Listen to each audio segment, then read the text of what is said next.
முருகா. முருகா அப்படிங்கிற மந்திரம் வந்து அனுதினமும் நொடிக்கு நொடி உள்ள நம்ம சொல்லிட்டு இருக்கும்போது நமக்குள்ள மந்திர ஒளியாற்றல் அப்படின்னு சொல்லப்படக்கூடிய மந்திர ஒளியாற்றலானது இந்த உடலுக்குள்ள நேர்மறையான எண்ணங்களை உருவாக்கி உருவாக்கி நமக்குள்ள வந்து அழிவில்லா ஆனந்தத்தை நம்மளுக்கு உருவாக்கி கொடுக்கும். முருகான்ற பொருள் முகுந்தன் மு, ருத்ரன் ரு, க கமலோத்பவன். முகுந்தன் அப்படின்னு சொல்ல போது மகாவிஷ்ணு, வெங்கடாஜலபதி பெருமாள் எப்படி ஒன்னா எடுத்துருவோம். அந்த பெருமாளுடைய இதயத்தில் வீட்டு இருக்கக்கூடியவர் மகாலட்சுமி, அலமேலு மங்கை. இப்ப ஒன்னா ரெண்டா ரெண்டாச்சு.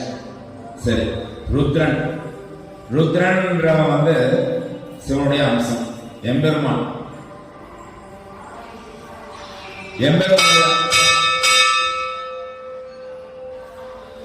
எம்பெருமானுடைய அம்சம் அப்படின்னு நம்ம சொல்லும் பொழுது பாகம் பெண்ணுரு ஆணாய் போற்றி, ஏகம்பத்துரையாய் போற்றி, பாகம் பெண் உரு ஆணாய் போற்றி. இங்க பெருமாளுக்கு இதயத்தில் விட்டு இருந்தா, இங்க பாகம் பெரியாரா பாதி உடலையே கொடுத்து எம்பெருமான் வச்சிருக்கான். சோ இங்க ஒன்னா ரெண்டா ரெண்டு.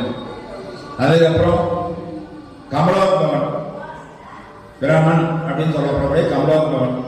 கமலோத்பவன் அப்படின்னு சொல்லும்போது அவனுடைய நாவில் குடியிருக்கக்கூடிய சரஸ்வதி. ஸோ அங்கே பார்த்தீங்கன்னாலும் ஒன்றுக்கு ரெண்டு ஆராய்ச்சி. முருகப்பெருமானுடைய அம்சம்னு சொல்லப்படக்கூடிய அந்த ஓம் பிரணவம் அப்படின்னு சொல்லக்கூடிய அந்த பிரணவத்துடைய உருவம் அப்படின்னு சொல்லப்படக்கூடியதான் விநாயகர் பெருமான்.